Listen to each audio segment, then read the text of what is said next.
औज़ुबिल्लाहिमिनश्शैतानिर्रजीम बिस्मिल्लाहिर्रहमानिर्रहीम। आज हम सेकंड चैप्टर शुरू करने लगे हैं। अल्हम्दुलिल्लाह फर्स्ट चैप्टर कंप्लीट हो चुका है। तो सेकंड चैप्टर में आपके पास जो सेकंड चैप्टर है computational thinking and algorithms. Ninth class में भी चैप्टर का नाम यही था। ठीक है, तो इसमें जस्ट थोड़ी सी एक्सप्लेनेशन होगी, थोड़ा सा ज़्यादा डिटेल में जो है वो बताया जाएगा। मेन टॉपिक्स वही होंगे। ठीक है, तो इसके एंड में ये क्या स्टूडेंट्स लर्न करेंगे, एसएलओस क्या है, कि identify common algorithms use to develop software, store, search और सॉर्ट इंफॉर्मेशन, और इसके अलावा एब्स्ट्रैक्शन टू जनरेट, यानी कि डेवलपर अप्लाई कर सकेंगे वो एब्स्ट्रैक्शन क्रिएट करेंगे ये एब्स्ट्रैक्शन अप्लाई करके। ठीक है, तो अब हम चलते हैं जी नेक्स्ट, क्या कहते हैं, अपने फर्स्ट टॉपिक की तरफ। सबसे पहले तो इंट्रोडक्शन होगा। इंट्रोडक्शन में आपके पास कंप्यूटेशनल थिंकिंग, जो कि हम नाइन्थ क्लास में भी डिस्कस कर चुके हैं। Computational thinking is the way of solving problems by using ideas from computer science. Computer science से आइडियाज़ लेके हम जो प्रॉब्लम्स को सॉल्व करने की कोशिश करते हैं, तो इस मेथड को, इस तरीके से सॉल्व करने को, इस प्रोसीजर को कंप्यूटेशनल थिंकिंग का नाम दिया जाता है। ठीक है, it helps you break down big problems into smaller parts and come up with step by step solution that a computer or a person can understand. तो यहाँ तक आपने जो है वो कंप्यूटेशनल थिंकिंग की डेफिनेशन में कर लेना होगा। ठीक है, इसमें क्या है कि हम बड़े प्रॉब्लम्स को, कॉम्प्लेक्स प्रॉब्लम्स को, कॉम्प्लिकेटेड प्रॉब्लम्स को जो है वो छोटे छोटे पार्ट्स में डिवाइड कर देते हैं। डेली लाइफ में भी हम यही काम करते हैं, छोटे छोटे जो है वो पार्ट्स बना लेते हैं और स्टेप बाय स्टेप्स उनको सॉल्व करने की कोशिश करते हैं। ठीक है, उनका सोल्यूशन निकालने की कोशिश करते हैं, ताकि कंप्यूटर जो है या पर्सन जो है वो उसको फॉलो करता है। फिर यानी कि इसका लब्बे लुबाब ये है, समरी ये है कि ये हेल्प करता है आपको बड़े प्रॉब्लम्स को छोटे प्रॉब्लम्स में तोड़ने में, और फिर स्टेप बाय स्टेप सोल्यूशन हम जो है वो निकालते हैं। पहले एक पार्ट का, फिर दूसरे पार्ट का, फिर सेकंड, थर्ड, फोर्थ, फिफ्थ, इस तरह से। तो सॉल्यूशंस निकालने के बाद उनको कंबाइन किया जाता है और कंप्यूटर इसी चीज़ को जो है वो फॉलो करता है पर्सन। अच्छा, ये तो आ गई आपके पास कंप्यूटेशनल थिंकिंग की डेफिनेशन। नेक्स्ट, सिटी, यानी कि computational thinking is not just about coding. ये कोडिंग नहीं होती, but it is basic skill useful in an area. It involves using mental tools and strategies to think more clearly, logically, and creatively. Computational thinking simplifies different issues into doable stages. It teaches you to think through many strategies and create logical answers or algorithms. Critical thinking encourages innovation and efficient use of technology to solve issues in any industry. किसी भी industry में अगर आपने problems को solve करना है, तो ये जो है वो क्रिटिकल थिंकिंग यूज़ की जाती है, और इसकी मदद से इनोवेशन, यानी कि नई से नई चीज़ बनाई जाती है, और एफिशिएंट टेक्नोलॉजीज़ को यूज़ किया जाता है। नई से नई जो इजादात होती हैं, या कोई पहले से चीज़ पड़ी हुई है, इनोवेशन हमने नाइन्थ क्लास में भी डिस्कस किया था सिक्स चैप्टर में, कि इनोवेशन क्या होती है, कि इसमें हम नई या तो चीज़ बनाते हैं, या फिर जो पहले से चीज़ होती है उसकी मॉडिफिकेशन की जाती है, उसमें नया कुछ ऐड किया जाता है। ठीक है, तो इसके लिए क्रिटिकल थिंकिंग हमारी बड़ी हेल्प करती है। तो यही चीज़ इसमें बताई गई है कि हम डिफरेंट स्ट्रैटेजीज और लॉजिकल आंसर्स दे के, क्रिएट करके, और कुछ एल्गोरिदम्स जो है वो बना के हम क्या करते हैं, ये सीखते हैं और नई से नई चीज़ें बनाते हैं और सिंप्लीफाई करते हैं कॉम्प्लिकेटेड इश्यूज़ को। ठीक है, तो ये समरी थी यहाँ पे। नेक्स्ट आपके पास कंप्यूटिंग प्रॉब्लम्स की डेफिनेशन है नेक्स्ट आपके पास। और कंप्यूटिंग प्रॉब्लम की डेफिनेशन क्या है? A computing problem in computer science is one that is solve step by step through computation के ज़रिए से स्टेप बाय स्टेप किसी भी प्रॉब्लम को सॉल्व करना, लेकिन कंप्यूटर साइंस के अंदर रहते हुए वो कंप्यूटिंग प्रॉब्लम कहलाती है। ये भी 9th क्लास में आपके पास डेफिनेशन थी मौजूद। कंप्यूटिंग प्रॉब्लम सेकंड चैप्टर में ही। Computing problem is in computer science is one that is solved step by step through computation के ज़रिए से स्टेप बाय स्टेप प्रॉब्लम को सॉल्व करना कंप्यूटिंग प्रॉब्लम कहलाता है। Any kind of calculation including, चाहे किसी भी किस्म की जो है वो कैलकुलेशन हो, अरिथमेटिक है, लॉजिकल वंस है, इससे इसमें शामिल होगी। इन प्रॉब्लम्स को जो है वो सॉल्व करने के लिए क्या होता है, ज़ाहिर सी बात है सबसे पहले आपको इनपुट पता होगी, फिर उसके बाद आप उस पर प्रोसेसिंग करेंगे और फिर आपके पास आउटपुट जो है वो आती है। तो यही यहाँ पे बताया गया, involve N input that is well defined, जो कि पता होनी चाहिए, वेल डिफाइंड और क्लियर अंडरस्टैंडेबल होनी चाहिए इनपुट।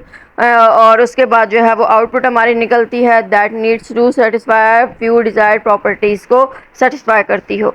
एग्जांपल्स की बात करें, कंप्यूटिंग प्रॉब्लम कौन कौन सी होती हैं, finding largest number in a list, checking if number is even और odd, simulating the scientific problem को सिमुलेट करना, ये सारी प्रॉब्लम्स जो हैं वो कंप्यूटिंग प्रॉब्लम्स कहलाती हैं। अब कंप्यूटिंग प्रॉब्लम्स की डोमेन्स, पार्ट्स, टाइप्स जो हैं वो 3 होती हैं आपके पास। एक होती है डिसीजन प्रॉब्लम, जो कि 9th क्लास में भी आपने देखा था, पढ़ा था।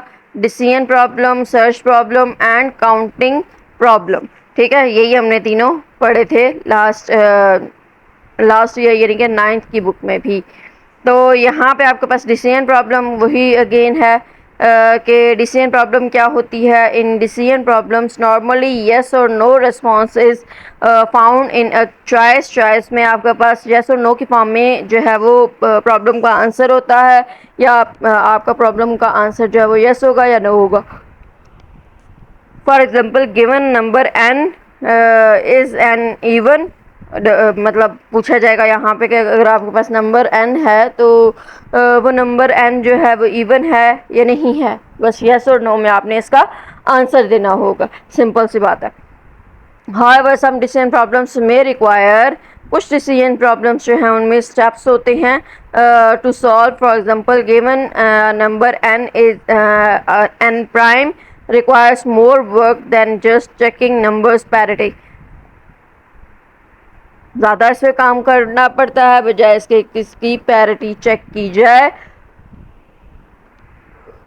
नंबर की।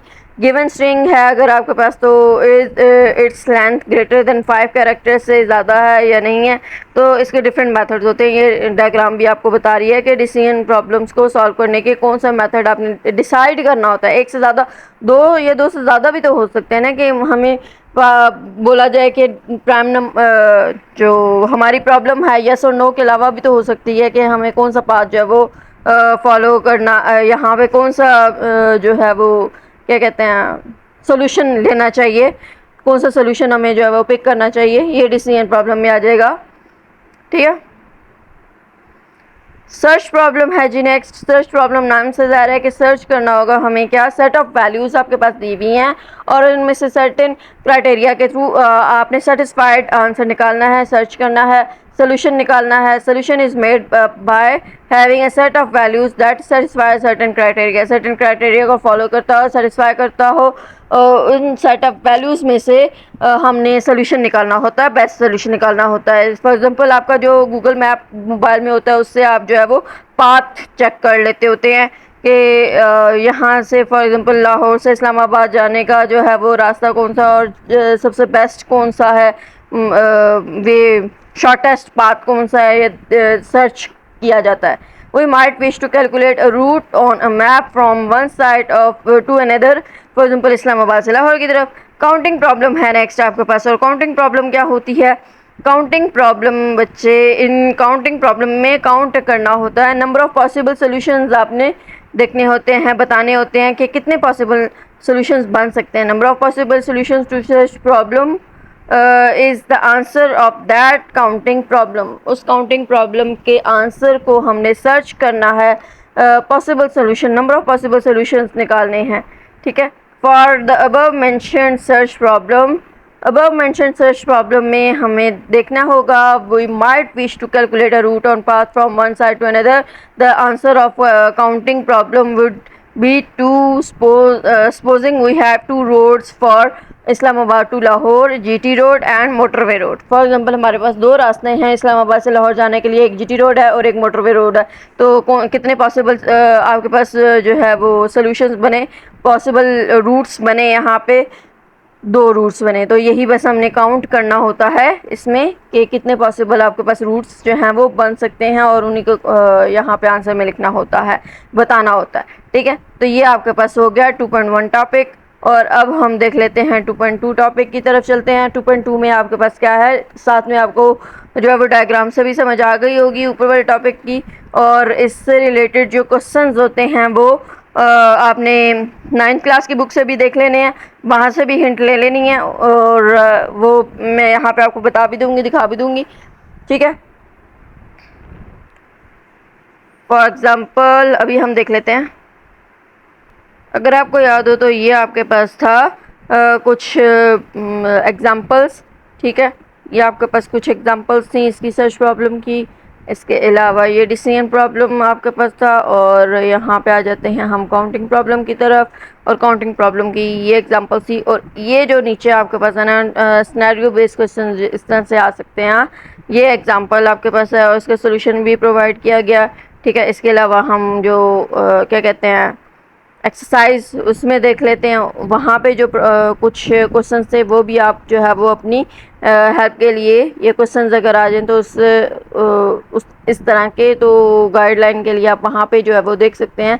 अभी हम कुछ क्वेश्चंस वहाँ से देख लेते हैं कि किस तरह के क्वेश्चन जो है वो बन सकते हैं इस काउंटिंग प्रॉब्लम से रिलेटेड।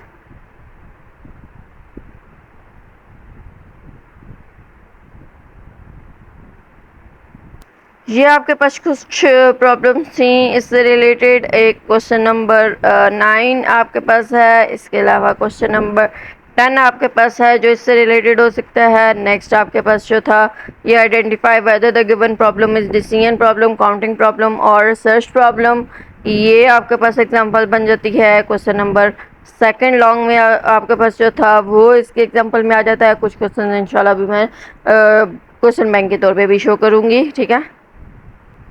अब बेसिक्स ऑफ काउंटिंग प्रॉब्लम्स क्या होती हैं? Basics of counting problem, the foundation of counting problem is the basic method of counting while considering the options available to select appropriate items of a given selection for given selection। Given selection के लिए कुछ items आपने जो appropriate item select करने होते हैं वो available होते हैं, और इसमें आपके पास कुछ काउंटिंग जो मेथड्स हैं बेसिक वो नेक्स्ट में डिस्कस किए जाएंगे जब हमें ऑप्शंस कंसीडर करने होते हैं। वो कौन कौन से, किस तरह से, कौन से, मतलब अगर अनऑर्डर्ड आपके पास सिलेक्शन करनी हो या ऑर्डर्ड सिलेक्शन करनी हो तो कौन से जो मेथड्स हैं वो चूज़ करने चाहिए हमें।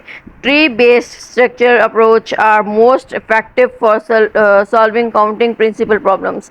अब यहाँ पे ये क्या कह रहा है कि ट्री बेस्ड स्ट्रक्चर जो होता है, ट्री बेस्ड मेथड जो होता है वो आपके पास एक बेस्ट होता है, बहुत इफेक्टिव होता है अगर आपने काउंटिंग प्रिंसिपल प्रॉब्लम्स को सॉल्व करने हैं, काउंटिंग प्रॉब्लम्स को सॉल्व करना है। तो अब ट्री बेस्ड स्ट्रक्चर क्या होता है? ट्री बेस्ड मतलब हायरार्की की तरह का जो सॉल्यूशंस प्रोवाइड करता है वो आपके पास आ जाएगा। Counting principle problems could easily be understood by the use of tree representation where available options are considered as tree branches। Tree branches की फॉर्म में जब आपको सोल्यूशन प्रोवाइड किया जाता है, ट्री बेस्ड स्ट्रक्चर होता है, तो वो आपको बेस्ट होता है आपके लिए कि आप उस मेथड की मदद से सोल्यूशन को फाइंड आउट करें, ठीक है। तो ये था 2.1 और 2.2। 2.3 फुल जो है वो बड़ा और अंडरस्टैंड करने वाला, तो इसलिए नेक्स्ट इंशाल्लाह हम उसको देख लेंगे। और इसके अब हम ज़रा क्वेश्चन बैंक्स देख लेते हैं। एक तो आपके पास जो है वो डोमेन्स की क्वेश्चन आ सकते हैं, एनालिसिस द डोमेन्स या explain the domain of counting problem. तो डिसीजन प्रॉब्लम, सर्च प्रॉब्लम और आपके पास काउंटिंग प्रॉब्लम ये आ जाएगा, और इसको विद एग्जांपल एक्सप्लेन कर देंगे। एग्जांपल मैंने 9th क्लास की बुक से भी आपको दिखा दिया। और जो आपके पास कंप्यूटेशनल थिंकिंग की डेफिनेशन हो सकती है या पर्पस उसका हो सकता है, ठीक है। और इसके अलावा उसके अलावा कंप्यूटिंग जो प्रॉब्लम थी उसकी डेफिनेशन हो सकती है जो पूछी जा सकती है आपसे, डिफाइन कंप्यूटिंग प्रॉब्लम, ठीक है। तो ये क्वेश्चंस हो जाएंगे एक तो, और कुछ और मैं आपको शो कर देती हूँ। ये कुछ क्वेश्चंस मैंने उठाए हैं, जैसा कि पहले तो सबसे पहले आपके पास नॉर्मल क्वेश्चंस होंगे। Define decision problem, give example from daily life. Define counting problem, give example from daily life. Define search problem, give example from daily life, ठीक है। ये वाले क्वेश्चंस जो है what is the purpose in our daily life, इन तीनों का। और कुछ जो क्वेश्चंस हैं वो हैं, what is the significance of yes और no answer in decision problem, how does it impact the problem solving approach, can a decision problem have multiple solutions अगर हो सकते हैं उसके तो वो कैसे कम्प्लेक्सिटी प्रॉब्लम की कम्प्लेक्सिटी पे इफेक्ट होता है, ठीक है। और इसके अलावा यहाँ पे एक और क्वेश्चन भी बन सकता है, can a decision problem have multiple inputs, ठीक है। मल्टीपल इनपुट्स होंगे तो क्या होगा, how do counting problem differ from decision problem, differentiate जो है वो तीनों का आपस में भी आ सकता है। Can you give provide an example of a problem that can both counting and decision problem, how do such problem relate to decision problem, can you provide an example of a problem that can be both search and decision problem, ठीक है। और इस तरह के question, और can a problem be both decision and search problem, ये वही आ गया। और डिसीजन प्रॉब्लम और सर्च प्रॉब्लम दोनों हो सकता है या नहीं हो सकता, यही आपने बताना था और एग्जांपल भी इसकी साथ में देनी है। और इसके अलावा आपके पास how do counting problem relate to search problem, can you provide an example, search problem से काउंटिंग प्रॉब्लम कैसे रिलेट करती है, एग्जांपल बताना, और दोनों ऐसी एग्जांपल बतानी है जिसमें दोनों हो।